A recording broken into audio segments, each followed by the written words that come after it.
Yeah, and it's funny because it all will change based on A, what situation you're in, and B, what your goal is. And so if you're working a very high paying job, you can still have two very different ways that you go about it. You may be in a wealth building stage because you never plan on leaving corporate America, and you know that, if you have $50,000 to your name right now, you know that you can put that in a deal because you're also diligent enough with your finances that by the end of the year you're going to have another $50,000.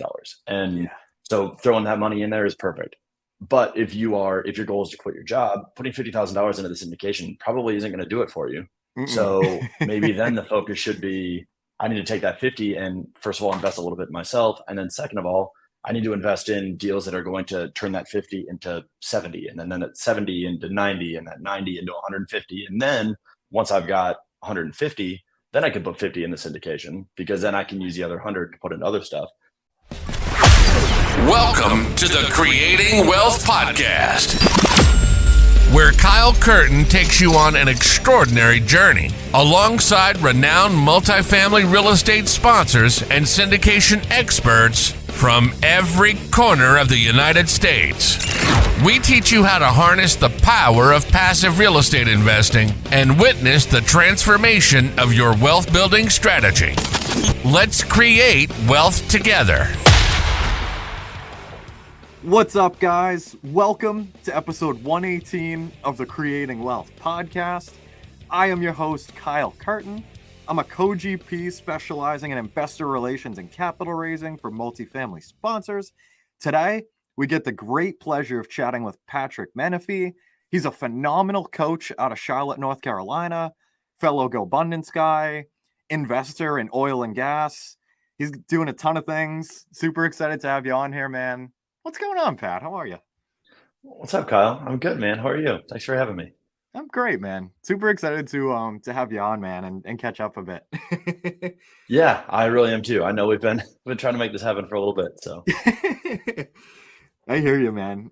Yeah, so let's jump right in. Tell everybody kind of your superhero backstory, how you kind of jumped into the business, entrepreneurial world, some of your ventures in the past up to where you're at now. yeah, for sure. My entrepreneurial side went back to childhood. I watched my mom grow up, or I grew up watching my mom. She has a Mary Kay director, and so she had this very successful Mary Kay business. I learned how to drive in a pink Cadillac. We had the Nice. whole nine yards. But that was what I saw every day. I saw her running her business, saw the team that she had built, saw the success that she had, and also saw how she was very present. She was at every baseball game. She was involved in school. She was involved in church. She was involved in everything. So I saw that from the start, and it was just what I knew. And when I was, I don't know, I was probably 12, 13 years old, I started my first business, which technically I guess was pirating CDs, but I had my own little mini distribution line. It was for her Mary Kay people. It was kind of cool. So Nice. that was, from the start, I had the business bug. And so I went through from then. It took a long time before I fully got back into it. I dabbled a little bit here and there in Amway. It was just the thing that made sense or that was available, and didn't really go anywhere with it. But it started, it got me open to personal development in a lot of ways. And so after that, I joined the Army. I did ROTC in college, went on active duty after that for 6 years. After I got out of the Army, I was living in Kansas at the time, moved out here to Charlotte, North Carolina, started working in the consulting space, started working in finance and banking. And it was a little ways into that when I started realizing that I wasn't doing anything entrepreneurial like I planned. Now that the consulting world was kind of intentional, it was I'm going to go do this, get a bunch of experience. And then as a byproduct of that, I'll probably figure out what I'm going to do. But I wasn't anywhere in terms of making progress with that. So started doing a lot of personal development work, figuring out what the hell I wanted to do. And eventually that led me to Biggerpockets, led me to real estate, like a lot of people. And that's where I ultimately got started. I dove in late 2019 and I started buying small multifamily properties within about an hour of Charlotte, and got up to 21 doors in the first 9 or 10 months. And then started flipping a couple of properties. And about 13 months after I started was when I actually quit my job. And so that was from that point on, flipping was kind of I had the cash flow, but then flipping was my primary source of active income, and built that up for a while, built the flipping company, shut down the flipping company, realized I hated it, realized it wasn't going very well. And then spent a lot of, this was last year, June of 2022. And since then did a lot of, through the GoBundance community, especially is kind of the spark, did a lot of personal development, started working with a coach, started going to some of the GoBundance retreats and events and stuff like that to try to figure out what the hell I wanted to do. Yeah. Bought this business, actually, DGP Lawn Care, that I'm in the process of working my way out of, and realized that that's not where I wanted to be. And that's when I finally ultimately realized that coaching was the space that I was meant to be in. It was something that I've been doing my whole life. I'd been helping people, whether it was back in ROTC in college and basically taking over for the instructors and helping train people, or whether it was in the Army, whether it was in the consulting world, real estate space, whatever it was, that was what I always loved doing. So now that is my primary focus, is working with people one-on-one, trying to help them really shorten the path that I took and figure out what the hell they care about doing, and also get started taking action and kind of get out of their way and get rid of the roadblock. So that's been a big shift over the last couple of years. And I've had a wide variety of experiences, but it's all led me to this, which has been well worth it. Absolutely, man. Holy crap. It's the central word that kind of came to mind through your entire story was just like servitude and like all kinds of different facets, right? And I think it's incredibly interesting, man, you know, from some of the past experiences that you've had, you know, in the Army and you know, throughout like the consulting and everything, you know, has always been just to serve others, you know, and it's pretty awesome, man. And especially, you know, kind of having that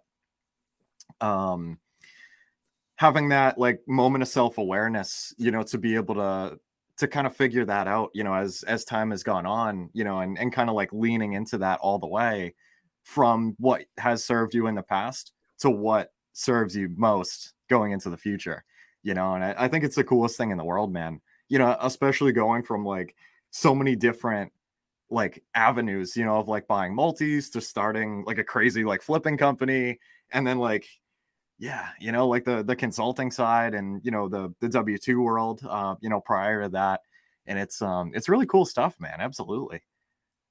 Yeah, it's interesting. And a realization that I had recently was the growth that I've had and the major changes that I've had. Because you tell that story, and there's a lot of, especially I got out of the Army 5 years ago. So there's been a lot of changes and a lot of trying different things in 5 years. And the thing that I realized was all of the major changes were, the catalyst was a period of self-reflection. And sometimes the self-reflection was based on outside circumstances, where the outside circumstances were like, well, one of them was just, it was my time. It was time to get out of the Army. So that was one. Other external circumstances that weren't quite as good was like this, I hate this flipping business. That was part of, some of that is internal too, but like that was it rocked me, and it took someone basically kicking me in the face and saying like, hey man, what are you doing with this? Yeah. But then other changes and other pivots and other moments of self reflection and realization came from just like, one of my biggest ones was when I got started down the personal development path before I found real estate. And it was right before my 30th birthday. And I was looking, and I just moved to Charlotte. I had been in Charlotte for 6 months and started a new career and all that kind of stuff. So nothing was bad. I had a successful Army career. I, so far to that point, had a successful consulting 6 months, and everything was good. But I just decided that it was time to do a little bit of reflection and say like, is this, am I where I thought I was going to be? And where could I go differently? And that moment of self-reflection then led to this massive pivot that took me down the path that I am today. And so all of that now, taking the past 5, 10, 15 years of that experience and realizing what all those pivot points are from, now that means if I can do more self-reflection, if I can be more self-aware, if I can dig into that on a more regular basis and do that more proactively, now I can continue to accelerate the rate that I grow, as opposed to just letting them happen, which I think is a powerful realization, because now I can take control of it. Absolutely, man. Yeah, no, I couldn't agree more, you know. And like it's so crazy because I feel like it's so easy for entrepreneurs to just kind of like get caught in the wheel of like going to do the next thing and the next thing and fighting fires and like all this kind of stuff. And like to step off for a second and be able to like just kind of visualize everything that's going on and almost like take a step back and be like, all right, like, is everything kind of going as planned? Like, is the vision going towards where I expected it to go? Is it pivoting? Is it pivoting for a good reason or a not so good reason? Um, and just like that self-reflection in general. And like one thing that I enjoy, man, is literally like just going for drives once in a while, and like just kind of like chilling out, like just on my own, like, just for like an hour or something like that. Like no music, no nothing, like turn the radio down and just let your mind just go, and like the crap that you come up with, or I shouldn't say crap, but like the ideas and the realizations, and sometimes it's crap, you get a filter sometimes, but the other stuff that you come up with, it's so real, it's like the power of disconnecting once in a while from everything that you have going on is something that can be extremely pivotal to everything as a whole. And it really is incredible, man. I feel like that's something that probably oftentimes lacks for a lot of people, is just kind of taking those periods once in a while to actually like just sit down for a sec and like just like take into account everything that's going on right now, and kind of go from there. And it's like you just proved like how powerful that concept is, man, and like how necessary it is for us as human beings, as entrepreneurs, for a lot of different reasons, right? Like, and not just kind of like, all right, like put your head down and just go, and just don't worry about anything else, just forward, like that's it, and especially in Yeah. terms of like fulfillment and that type of thing as well, that's neat. Yeah, I agree, and I think we have this. I don't know, in the entrepreneurial space, it's hard because there's a lot of well-intentioned feedback and guidance that then gets misapplied or it gets misconstrued. And so I think one of those things is one of my big things of focus over the past little bit has been not demonizing the idea of shiny objects as much, or I guess redefining shiny objects. And I think if for me, there's a big difference between shiny object syndrome and healthy experimentation. And if you Yeah. don't know what it is that fulfills you and you don't know what you're looking towards and you're trying to figure that out, then you need to experiment. You've got to try different things. Now, if you are jumping around, and the line can be a little bit blurry, but if you're jumping around because you're just trying to find the next easy thing or the next quick buck or something like that, that's a different story.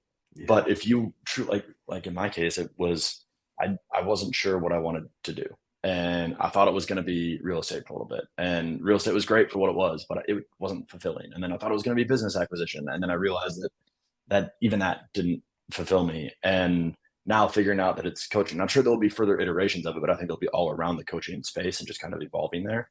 But this isn't me chasing shiny objects at each turn. This is a very clear, like, I'm going down this path, and now I'm realizing suddenly this is not the right path anymore. And so I'm an idiot if I don't pivot. Yeah. And I think because that's so ingrained in us, and there's so many, and for good reason, a lot of times too, but I always go back to Brennan Turner's analogy of the bridges and build one Yeah. bridge fully before you go to the next one. But if you take that too far, that can be detrimental. And that was what I started doing with the flipping business, where I was like, all right, look, this was my bridge. I committed to this bridge. I made commitments to my employees. I made commitments to my family. I said that I made commitments to myself that this is what I was going to do. So I better do it. And I was about to drive that damn thing off the cliff rather than pivot, because the only option that I had was to put my head down and go, as opposed to look up and pivot. And once I had the freedom to say, I don't have to just stick with this one single path, I can change and I can pivot, and that's okay. That's when everything started to change, and the process of continuing to evolve into where I am right now over the past year and a half has been allowed to happen. But that doesn't happen if you never pull your head up, and you don't never give yourself permission to pull your head up and make that decision to pivot. Exactly, man. No, I couldn't agree more, and I had a conversation with somebody recently, right? And it was, I mean, oftentimes, like most of the community watching this as well has heard like, oh, like just figure out like your one thing and just go like super deep in it, right? And it's like, yeah, like I totally get it, makes a lot of sense. Definitely a huge focus. But I realized that there's another half of that coin, right? I feel like it adds an extra layer of difficulty for entrepreneurs to find that one thing to go all in on, because, and I really like the way that you mentioned that, man. And kind of like went through that whole bit there, is because it's like I feel like it's really hard to find like that one thing because we're always evolving. It's not like we're like static figures that it's like, all right, like, I'm doing flipping and like that's it. Because if you don't, exactly like you mentioned, if you don't pick your head up, yeah, like, you might be like the most kick-ass flipper in like the whole US. But if you're like miserable as hell, like what does it matter? And it's like we're always, and it's almost, it feels like just one of those like it almost feels like having a conversation that's not going to have an end, right? It's like, oh, like find your one thing, but like you need to be able to pivot the whole time as well, but like healthily, and not be able to distinguish healthy pivoting in ways that serve you and ways that don't, and distinguish that from shiny object syndrome and like, just kind of bouncing around like a damn pinball machine, you know what I mean? And yeah, just no, you're totally right, man. And I feel like that's something that's ridiculously important. And I love it, man. Like as soon as you like get really focused on like the next thing, it's like, all right, like I feel like then the tree kind of opens up of like, all right, like you could have, I mean, like, just like throwing an idea out there, like if you're buying a business, like you could either, stay as someone that's kind of like within the business, or, negotiate, not negotiate, kind of like operate your like systematize yourself out of it to a degree to change your role. Like there's like so many different paths that you can go off of just doing like going down one bridge, I guess you could say. And it's like always having that that healthy amount of awareness to what serves you, and continuing to healthily pivot in ways that kind of stick to that path, I guess, is absolutely key, and exactly like just like picking your head up once in a while, and just kind of having like that like self check of like, all right, like are things going the way that I want them to go? Or like I mean, it's even a buddy of mine, Jason Regan. I don't know if you've come across him in Go Abundance yet, but I know the name. yeah, I shout it to you, Jason. Love you, buddy. But he we had a conversation recently about should versus want. So it's like, what should happen versus what do you want to happen? And it's like, the more that you think about that kind of thing, and like tying that back into that conversation around pivoting in different directions, it's like, it makes you think, man, of just kind of like making sure that you stay aware at different points in what you're building, to be able to flow in the different directions that you need to, but still stay on track for like, kind of what your bigger vision is, and yeah, I love it, man. I love that so much, Yeah, I mean, I'm glad you said the vision, because I think that part is very important to understand where ultimately you're trying to go, so that you can then determine what steps to take. I also think that it's important to know what type of entrepreneur you are in a lot of ways. Yeah. And in some cases I love using the example of my father-in-law. My father-in-law is a motorcycle mechanic. He works on Harley engines, and he has a shop that does everything, but he could and probably will work on Harley engines until the day that he dies. Yeah. Because he loves it, and that is his passion, and that's what he cares about doing. And for other people, for other entrepreneurs like me, I didn't have a Harley engine. Like I didn't have a thing that was or a field that was an area that was like, this industry, this particular thing is what I love. Yeah. I love, like a lot of entrepreneurs do, I love the challenge and the different opportunities. I love to try different things. And there was something that I loved about, rental properties and analyze them, getting into them. There's something that I loved about flipping. There's something that I loved about business acquisition. But I think what's important is, first of all, find out which bucket you're in.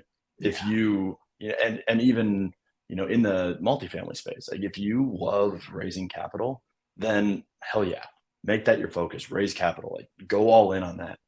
If you're good at it and there's things that you enjoy about it, but it's not what you're passionate about, cool, you can keep doing it, but then still be aware of that, and still be aware of the fact that you're not doing what fulfills you. You're just doing something that you're good at and it pays the bills. And those aren't always the same thing. And then the next step after that is, and like for me, is then kind of going back to that self-reflection, going up to that 10,000 foot view and looking at, okay, when I look at all of these different things that I find interesting, if I look at my time in the Army, my time in consulting, my time flipping, my time in residential rentals, business acquisition, like if I look at all of these things, what is the common thread that I enjoy? And also what are the common things that I hate between all of them? Yeah. Because that, if you start using that as your kind of criteria too, now, even though you may not have a very clear understanding yet of what it is that you're passionate about and what it is that you want to go all in on and what you want to make your one thing, you can now start chipping away at it. You start realizing that, like, I hate doing this. I hate customer service. I hate dealing with X, Y, or Z. Like, okay, cool. Now that is like anything that has to do with that is not going to be part of what I'm passionate about and what I'm going to work towards. Yeah. Now I start identifying, like, well, the one thing that, and for me, the one thing that all of these things had in common that I love doing was sitting across the table from someone and helping them take steps to get to the next level and help them get out of their way and help them truly make progress to becoming who they wanted to be. And that wasn't like, I was never a coach. It wasn't like I picked coaching because out of all of the things that I'd done so far, coaching was the coolest one. It's out of everything that I was doing, coaching was the one thing that was never identified, but was the underlying common thread between all of them. And I think a lot of entrepreneurs have something like that is underlying every activity that they do. And they just have to actually look for it, and it'll help them figure out what they want to really focus in on for their one thing. And in the meantime, Absolutely. don't stop until you find it. That's the other part. Yeah, no, 100%, man. Yeah, and it's funny you say that, man, because I had that that moment of self-reflection not too long ago, about creativity. And that's what mine was, man. And like I took it back to even like growing up, man, like what was it about like playing with Legos and like building little houses and like all that type of thing? I'm like, what's like the common variable up until like nowadays? I'm like, and I had kind of the realization, I'm like, creativity like just like makes a part of my brain go friggin' crazy, and it's like that's how it's always been, from a very young age, right? And it's like once you have that like self-awareness of like what those particular, like exactly like you said, like the non-tangible aspects, what those things are within you that get fulfilled, whether it's exactly like serving others or like different aspects of I mean, a lot of different things. I guess I don't really have good words to describe that into, but it is what it is. I mean, like once you're able to kind of like dig deeper within yourself and really realize some of those things, exactly, like you might find out that like, oh, maybe like, doing this might fulfill that particular part.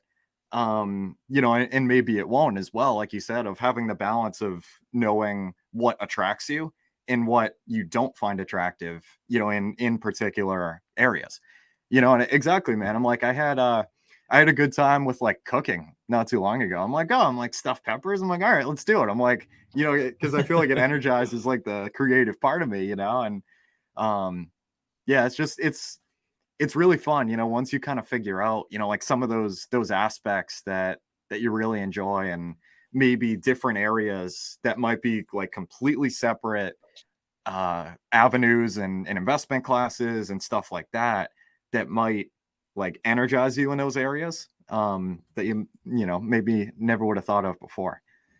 Yeah. Yeah.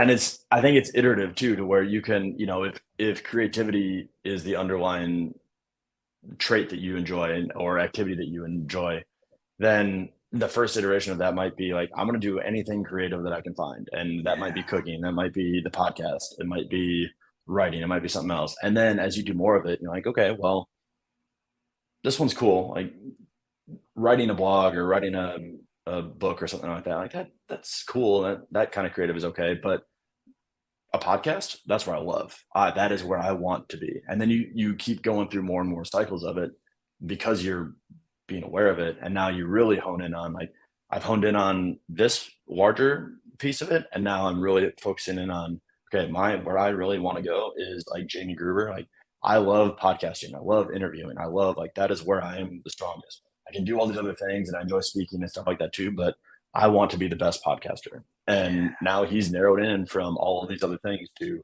that is the primary focus. And at the end of the day, for anybody that's listening to this that is kind of frustrated with where they're at, it takes time. It doesn't happen overnight. Like the past 5 years, and especially the past year and a half of me going through this process and figuring these things out and trying different things, it's been rough, man. Like there's been a lot of frustration. There's been a lot of nights where I'm like, what am I doing? Like, I have a vision, but none of these things are fulfilling and none of these things feel right. And now that I've found this and I care about where I'm going, it's a game changer. And you show up better when you're doing it, when you actually care about it too. So Yeah, no, I'm right there with you, stay man. on And it. it's, yeah, yeah, and it's, yeah, no, I'm totally with you, man. It's definitely one of those things that, like, I don't know. I feel like we're always evolving, and like, yeah, I mean, like, I think it was Gary Gary Vaynerchuk, that said, like, oh, like, how are you supposed to know that you like sushi if you've never tried sushi before? Like, just like taste like a million different things and see what you like, see what resonates, see what doesn't, and just kind of pivot, as time goes on. I love it, Absolutely. man. Absolutely. Yeah. So one question I do have for you, man, that I like to ask everybody is, how do you define wealth? And if you have I like this. if you need a minute, that's totally cool. Because it's not exactly a short answer. Yeah, I was thinking about this before we jumped on, because I appreciate that that I actually remember to read the thing that you sent me. um, I think it is. There's a lot of, I don't know, the more kind of classic definitions based around like a Warren Buffett ideology. I think ultimately wealth is a couple things. One, it is I'd say the financial culmination of your habits and decisions. Mhm. And in that way, it's almost a scorecard of the decisions that you've made. I think it's also, this has been more of a recent thought and realization, but I think the definition of wealth is kind of subjective based on the stage that you're in. And Yeah. so if you have all of the income that you ever need and you're not worried about income, now wealth is the nest egg. Wealth is the long term. Wealth is the generational wealth. Wealth is the thing that lasts beyond you, that can take you through retirement and take your kids to retirement and all of that. If you are trying to put food on the table, wealth is money coming in the door to allow you to pay the bills, to allow you to buy dinner that day.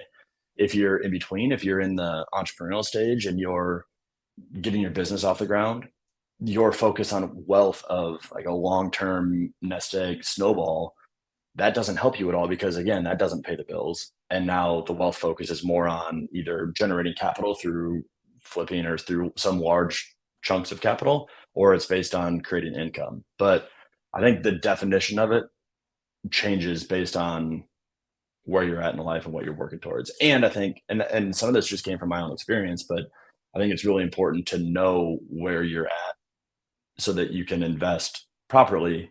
Because if you invest in a particular stage and that's not the stage that you're in, you can set yourself back pretty substantially.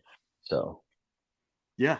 No, I love it, man. 100%. I do really, really like that. How it's more subjective, and it's gonna, change as you enter, different stages of your life and stuff like that. And I really like that, man. I do. It's neat. it's honestly, part of it for me was a realization that over the course of the last couple of years, I went from when I was flipping and then when I was getting into rentals, I basically, from the time I quit my job, I never had the cash flow to cover my expenses. It was a combination of cash flow plus I would flip properties, and the chunks of capital that I made would then go into an operating account, and that would be basically my runway for however many months. And then every time I did a deal, I would refill the runway. And that was just like, I was living on a combination of cash flow plus basically paying myself out of a savings account. And so my focus was on capital generation. Like, I just needed to continue keeping capital going. And also at the same time, I needed to then create income through consistent cash flow or through a business or something else in order to close that gap. But the thing that I did where I went off track was I started diving more into wealth generation. And I was looking at more of how I can build the snowball and how I can leverage from one deal to the next deal. And it worked out very well and it snowballed my wealth a lot. But I still never had the income to cover all of my expenses. And I was still relying on those chunks of income. And in some cases, then I had to sell a property because I didn't have the income. And so by focusing on the wrong stage, it set me back because I didn't have the freedom. Like when you're looking for a 12 to 20% return on your investment or something like that, when you're actively investing, you're not necessarily going to get the same long-term appreciation. If you're focusing on long-term appreciation, you're not going to get that same cash flow. And so as a result, as I was continually turning over my money, I was never creating true income for myself. And I had to, like, now I've shifted. Now I'm not currently in this stage that I'm in. I am not investing in assets that are going to long-term grow my wealth. Like we started talking about this a little bit before the show, but that focus has shifted where I'm not dumping money into real estate right now. I'm dumping money into things that are going to free up my time and create cash flow. And so that I can focus on active income generation through my business. Then once I get my income to the point where I'm happy with it and it's at the level that I want it to be, then I can shift back and I can start focusing more on the assets like real estate that are going to provide the long-term wealth for me. But that I basically had to, in some cases, sell a property that I didn't necessarily want to sell because I needed to refill the bucket because I hadn't focused on the income stage when I was in the income stage. I hear you, man. No, I think that's incredibly important, and exactly like you said, especially in, some of those different types of investment vehicles. Like, I mean, just to kind of use like syndication as an example, right? Like if you have like 50K to your name, it's probably, well, I'm not going to say probably, it is not a good idea to put that into a deal that's going to be locked up for 5 to 7 years, and it's like, but instead, eventually you'll get to that point, if you choose to and that type of thing. But maybe it will better serve you in other areas, depending on what your goals are.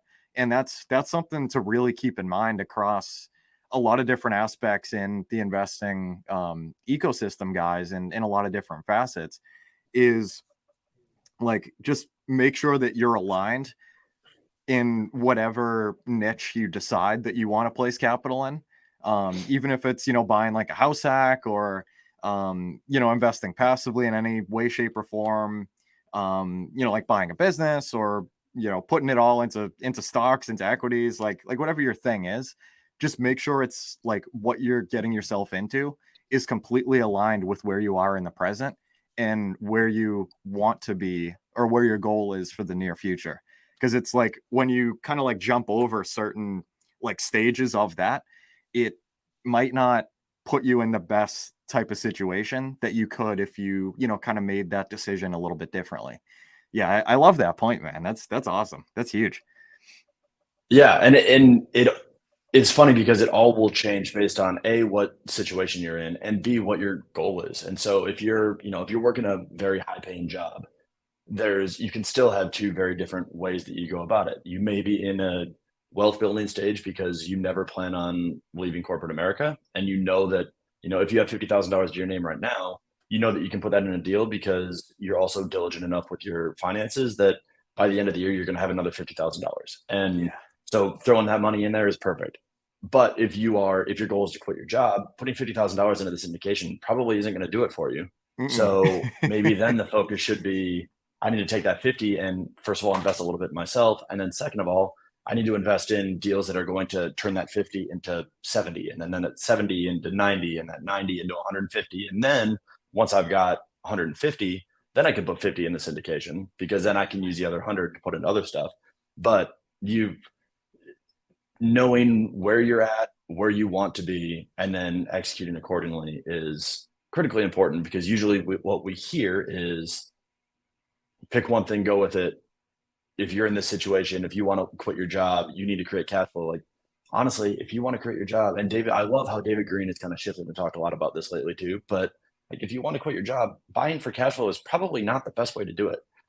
Buying for equity, buying for wealth, buying for generating chunks of income, that is going to help you get out of your job a lot faster than I need to buy 50 doors at $100 a door so I can make $5,000. And also I have to manage 50 doors because I won't cash flow if I don't manage them.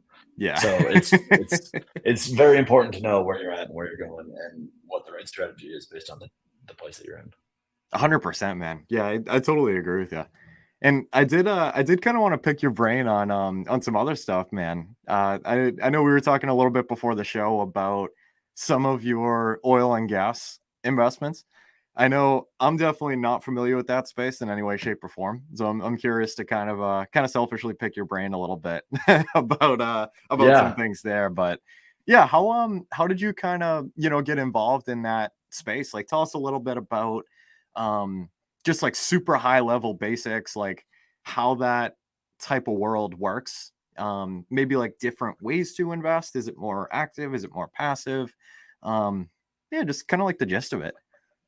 Yeah, so I was introduced to it through Paul Graham, who we both know in the Shout GoBundance out to community. Paul. Shout out to Paul. Yep. He So funny. I was telling you this before, but I'll say it to everybody. Paul was telling me almost a year and a half ago at one of our GoBundance events about what he did. And this is when I was in the midst of my flipping business and I wasn't looking for anything else. And as he's talking about oil and gas and everything that he's describing, my eyes just glazed over and I was like, I have no idea what you're Whoa. talking about. Yeah. And I don't even know what questions to ask you. So I don't know I don't know what to do.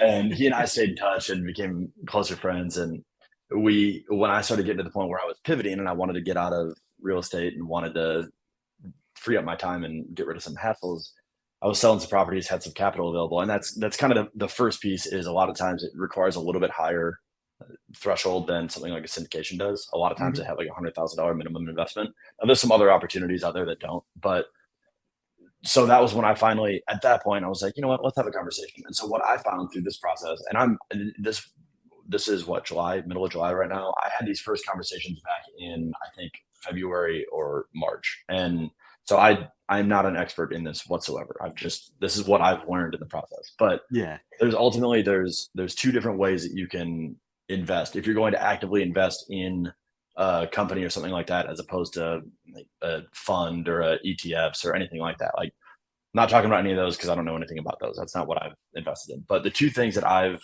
done are, one is mineral rights.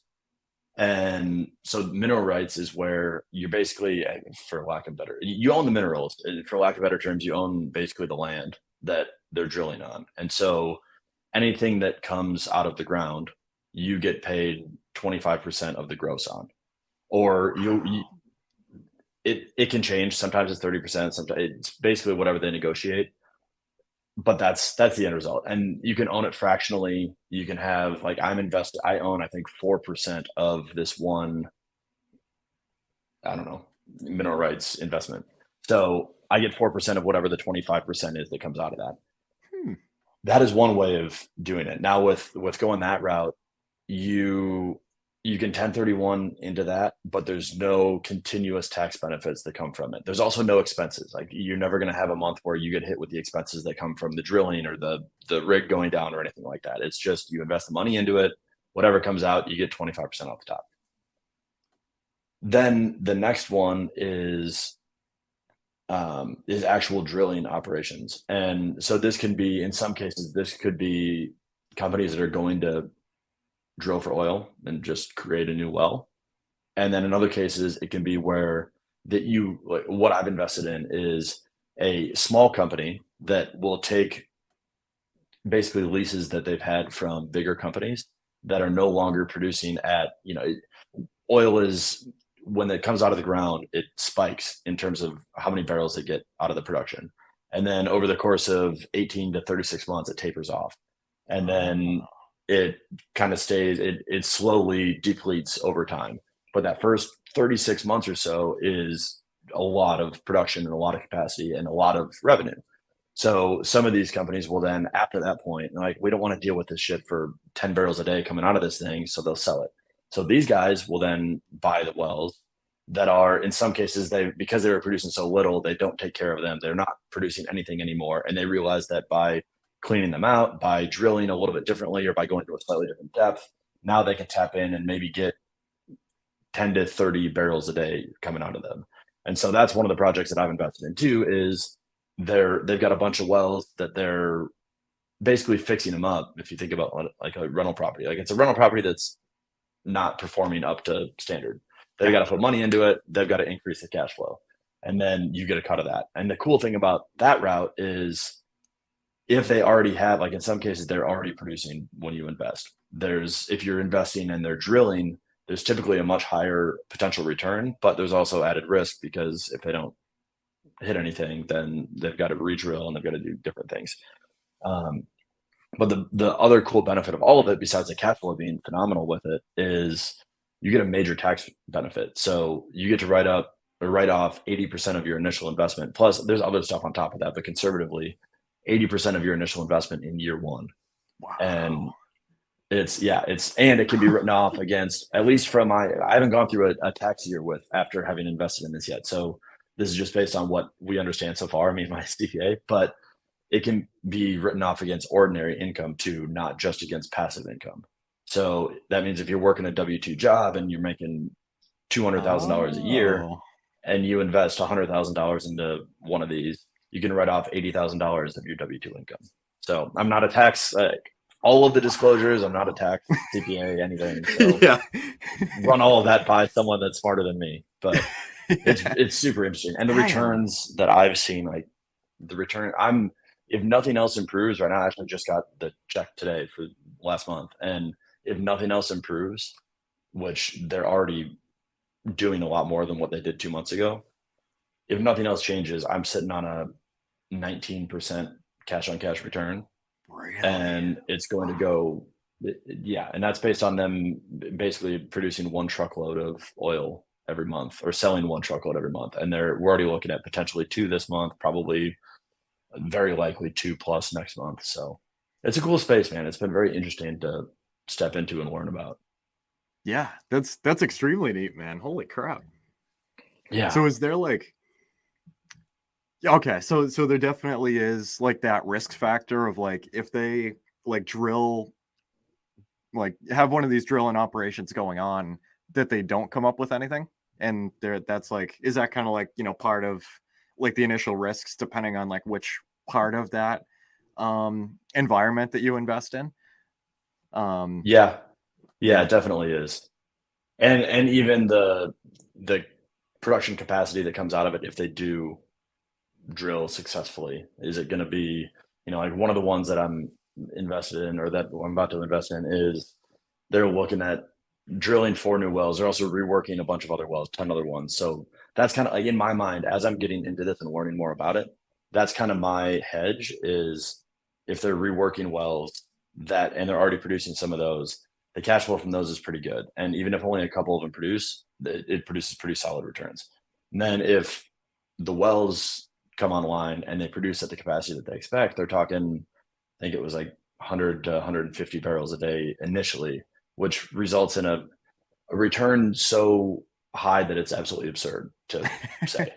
I can imagine. And hard to believe. But it's also, the thing that I've realized with it, and this is why, going back to the wealth conversation too, in this, there's probably a world where I could get out of my investment and make a little bit on what I invested, especially if they're drilling at capacity and they're really cranking out ridiculous returns. But this isn't a wealth play for me. I'm invested in this because the cash flow is phenomenal. There's some good tax benefits too, but this is a pure cash flow play to create income. And then if they're even half as good as what it looks like it could potentially be over the next year or two, then that creates more capital for me to then invest in something like real estate, where I can invest, if I invest $100,000 in this, the cash flow will be great, but it'll probably be worth 100, if not less, a couple of years from now. Okay, I see. If I invest in real estate, $100,000 is going to be worth more than $100,000 a couple of years from now. So if I'm getting all of my initial investment back within 18 months, then I don't give a shit about not getting a return over the next, like not getting a return on the initial investment, because I'm making cash flow every month that makes it irrelevant. So that's extremely neat, man. Wow. That's such like a different and unique world, man. That's incredibly interesting. How does, like, in terms of like the length of the investment, is it typically, I know obviously, it'll vary from project to project, I assume, but is it typically like a shorter term, like maybe like a 12 months, 18 months, like a couple of years, or more than that? Their goal is usually just a long term. I mean, their ideal holding time is 20 to 30 years. Oh, really? So Interesting. yeah, because there's not the life cycle of most of them is, it depends on the capacity, depends on, I mean, and this kind of starts to get out of my league of what I fully know, but just from the charts that I've seen and that they've showed me of historical production, there's the first few years of ridiculous production. And then when it drops off, like this one that I was looking at, it was crazy returns when it peaks. And then the steady state after that only came out to like an 80% annual return. And that was when it dropped off to, yeah, exactly. Rookie numbers. Yeah, gotta pump those numbers up. But that's the market, and this one that I'm invested in particular, this is a small company that it's basically a family owned operation. And so there's not exactly with investing in the drilling operation, it's not like there's a huge secondary market for that. So it's not like I can really go out and sell this. Just if I could maybe try to sell my shares back to them so that, and take a cut on that if I wanted to get it back in the future. It's a little bit different with mineral rights because you actually own the tangible rights to that. So you can go sell them later. And it also, like, that's where it's a little bit different in terms of the one that I invested in is already producing. And there's also, it's a major multinational company that's drilling on it. And so they've got new wells that are in the works and in the plans. And so basically when the new wells are getting ready to come online, when they're permitted, that's a point where you can sell your rights to it and you'll probably make a pretty damn good return because someone else is buying that soon to be massive cash flow. So that's where there's a little bit more of a retail market, and you don't necessarily have to hold on to it as long. I'm looking at this particular side from the drilling side, though, is more of, it's kind of for the long haul. So yeah, that's neat, man. Holy crap. So in terms of kind of like vetting the operators or vetting the companies, like if you wanted to invest in something like this, like how would you kind of like start that? I mean, other than hearing of like, oh man, like you should check out this company, like, they've been around for X amount of years, like have this huge track record. In terms of like prior to placing capital with, one company or in one, type of the operation, how do you kind of vet, I guess, an opportunity and like, kind of the operators that are in charge of executing that? yeah, it's a really good question. And I will tell you right now that my answer is probably not the answer that most people should ever execute on. But my due diligence was very heavily weighted on the trusted referral source. And so there were plenty of questions that I didn't ask that I probably could have or should have, because I trusted where it came from. And I figured if he trusted them, I trust them enough. And it was also something where I put, this drilling deal that I did, I put $30,000 in there that if it all went to shit, I obviously don't want to lose $30,000. But when I basically had the borrowed credibility from my buddy Paul, our buddy Paul, and knowing that he's a really good human that associates with the right type of people. Yep. That plus the fact that it was $30,000, plus the fact that the upside was as good as it was and the downside seemed pretty low, made it so that I felt comfortable with that as a start. And then once I started seeing returns from that, I felt comfortable doing more. From a more technical side, the thing that I dug into, and where I know I could have done more work and probably should have done more work, is in verifying some of the historicals. And that's what I would probably suggest to others too, is I know at least in Texas, you can look at the Texas Railroad Commission. They'll have all the data from these companies on what production has been, all that kind of stuff. So you can validate some of their claims. Mine was also looking at the projections. I want something that's going to be secure enough that I can, like, that's why I'm investing in the ones that are a combination of reworking plus drilling. And so if the drilling goes to shit, if nothing happens with the drilling, I know that the return from reworking those alone is still going to be worth it to me, even if it's only a 14% cash flow. Like that is, that's cool. I'm good with it. Yeah. So that was kind of I looked more from a financial perspective of the potential upside versus downside. And then borrowed some credibility. But checking the data on, especially if it's something that's already producing, checking the data on what the production looks like and seeing the historicals to make sure that what they're telling you is actually true. And then if it is someone that's drilling basically for the first time, then if it is a drilling operation, you can check to see, are they drilling for the first time? If so, you can dig into that and figure out how they're doing it to make sure that they're on track and make sure that they know what they're doing. If they've done it for a while, you can kind of dig into their past deals where they've drilled and see their success rate and all that kind of stuff. Or in this case, this is their first time drilling, but I also don't care because everything else that is in this deal that I invested in is worth it if the drilling doesn't work out. So I was okay if that never happens. So probably not the best advice for everybody to follow the way that I did. I was a little bit more cavalier than some maybe, but no, I hear you though, man. And I really like, kind of like the amount of hedges that you did have, and like kind of going into, especially like a new industry like that, you know what I mean? And, that's incredibly interesting, man. I'm going to like start to look into that type of thing, like just to be knowledgeable in it. It's neat. It's so unique and different. And that is pretty badass. It is. It's cool. It's been cool to get into. I'll keep you posted as things continue to go. So far, I've gotten a couple of checks, and it looks good to me. But the thing that I found interesting too, and even I've worked with talking to some of my clients about this, and having this idea of like, this is an asset class that like I knew real estate well enough that I was comfortable vetting pretty much everything. I don't know if you can see this fly that's flying in front of me, and I can a little bit. I wasn't sure. I wasn't sure if I was like seeing things. I'm like, am I like tweaking out right now? Or like, yeah, he's apparently in the friendly neighborhood fly that always dive bombs me on videos. It's great. Anyway, there's people talk about portfolio allocation in a lot of different ways, and I think one thing for me is this kind of like a high risk, high reward bucket that I know that I'm not going to have all the answers. Also, the goal of this is to be a more passive income stream. So the whole goal of this is I don't want to put the countless hours into it. I also, knowing myself, I know that if I go to dig in and I want to learn, I'm going to now go into this rabbit hole of I'm going to spend weeks, months digging into all of this stuff, and it's going to take up all my time. So if I have all these other criteria that I'm comfortable with, where like we talked about before, risk versus reward, the hedges, the capital that I'm putting into it, that is an allocation that I'm comfortable with, and trusted source, like all of that combined equals I'm okay with having this pool of money go into something that's riskier that I don't fully understand.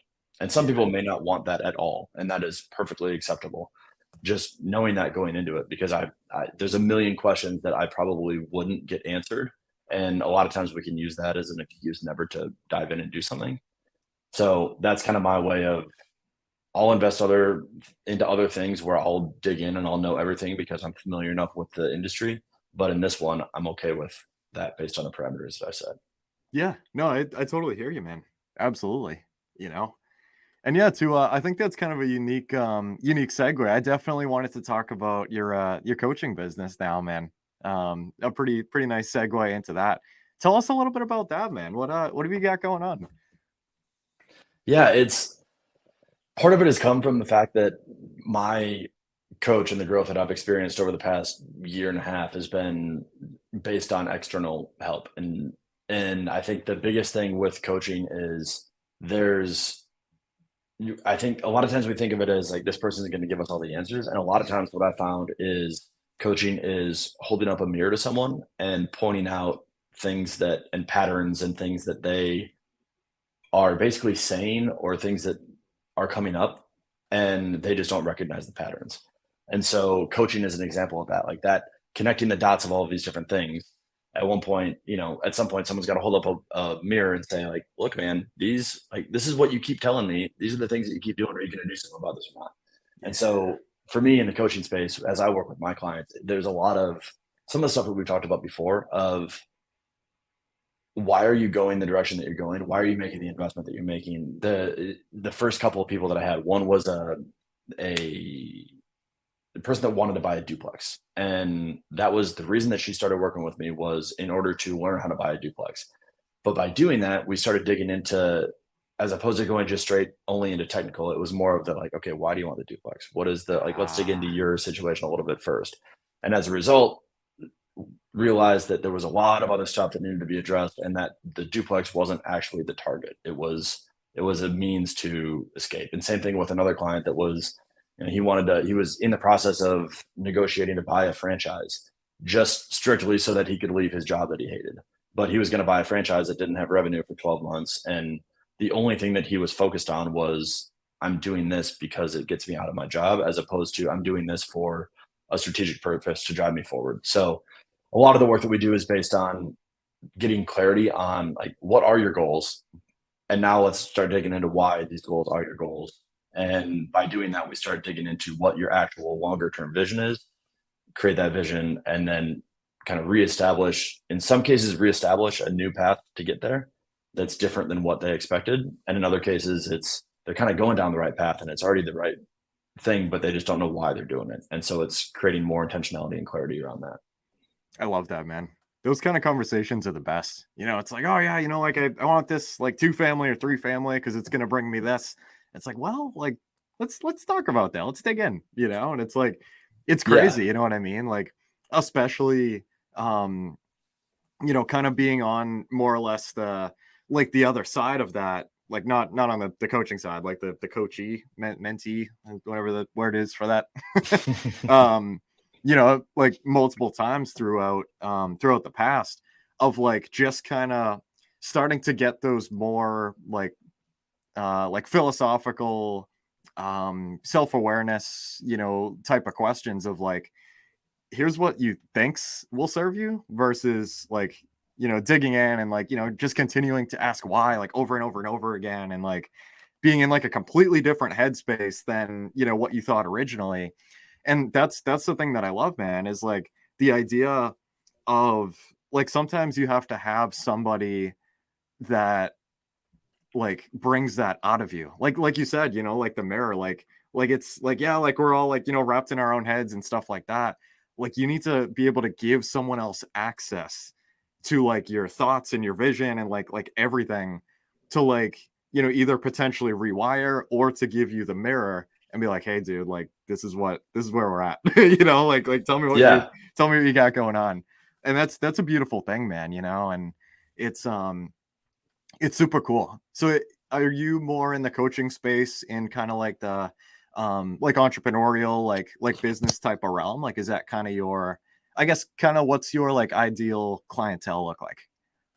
Yeah, there's two. One is, and they both basically fit the same purpose, but they're at two different stages. One is the person that is looking to leave their job and they're trying to figure out where to go, how to create that, how to create the structure, how to create the income, and then what it looks like afterwards. So on that side, it's a lot of this is borrowed from my own path of financial freedom / quitting your job was the destination as opposed to a milestone on the way to the destination. So let's get clear on what that looks like. So that's one subset of people. And then the other subset is people who are already in the entrepreneurial space, and maybe they're business owners they've kind of built a prison for themselves, or they've built a job for themselves that they're just kind of lacking purpose and intentionality.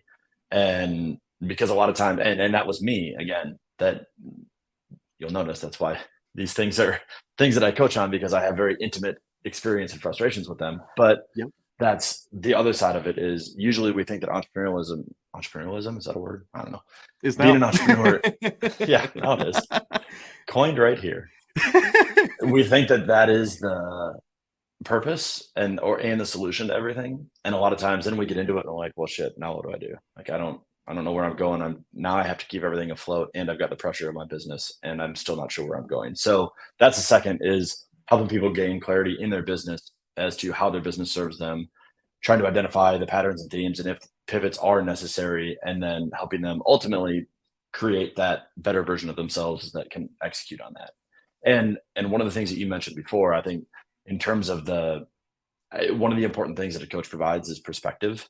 And it's not that they provide answers, it's that they provide perspective in order to answer, or in order to help you ask and answer questions. And part of that too is based on not just, like, the beauty of working with a coach is that you not only get their experience and the perspective from their experience, you get the perspective from the shared experience of every single one of their clients too. And so now you have this thing that you're dealing with, and maybe your coach didn't deal with that very specific problem, but they had a client that dealt with something very similar and that already helped them through that. And now they've got not only the questions to ask and kind of the guidance to provide there, but also they've seen firsthand how they think. They've seen all of those things. And so I think usually a lot of times we only focus on what the coach themselves has, and the perspective that they gain from all the other people that they've worked with is equally as valuable in my mind. Wow, that's incredible, man. To be honest with you, like I never really thought about that before, of like being able to, learn from a lot of those, different various types of experiences to be able to continue to help people. Like it's almost like a vicious circle, of value, and like continuing to just compound that. The more clients you take on, the more situations you go through, like the more that you're just able to continue to rifle out, experiences and value and that type of thing. That's neat, man. That's cool. It's similar. I mean, I would imagine it's probably similar to you with the podcast. You can get experience through the deals that you've done yourself, but then when you start talking to other GPs and other operators and other LPs and anybody that's in the space, now you gain all of those as well. So when you're raising capital and you're going to investors, it's not just about what you did on your deals that you were involved in, but it's also like, this is this experience from someone else. Here's another one. Like, here's all of this global perspective that you have that allows you to be more effective at what you do. So I think we sometimes forget about that part. Right? Yeah. Sometimes. We almost always forget about that part. And that is incredibly valuable. Yeah, no, I'm definitely with you, man. Absolutely. Pat, I wanted to thank you so much for coming on here, man. This was absolutely awesome. You have such a crazy story and like so many like cool things going on, man. Where can people contact you? The business, everything, social media. I'll tag everything you want down below. Yeah. The best ways, Instagram is the primary that I'm on. YouTube, I'm getting a lot more active on YouTube. So the Patrick Menefee, and then Patrick Menefee, the Patrick Menefee on Instagram, and then Patrick Menefee on YouTube. I think. Double check. Read the description to make sure that I do that right. And then my website is patrickmenefee.com. So you can go into any of those. I've got a newsletter that goes out every other week. So if you want that, you can go on my website and you can subscribe. And I dig into money, mindset, and mission. Those are the three things. So money, mindset, mission every week. And that's kind of the focus to help people provide some perspective, kind of like we talked about. So those are the three best ways. Solid. Thank you so much, man. That's a wrap for today's episode. We want to thank you for being a valued listener of the Creating Wealth Podcast. Make sure to visit www.creatingwealth.com to connect with us. Dive into our ever-expanding library of informative blogs.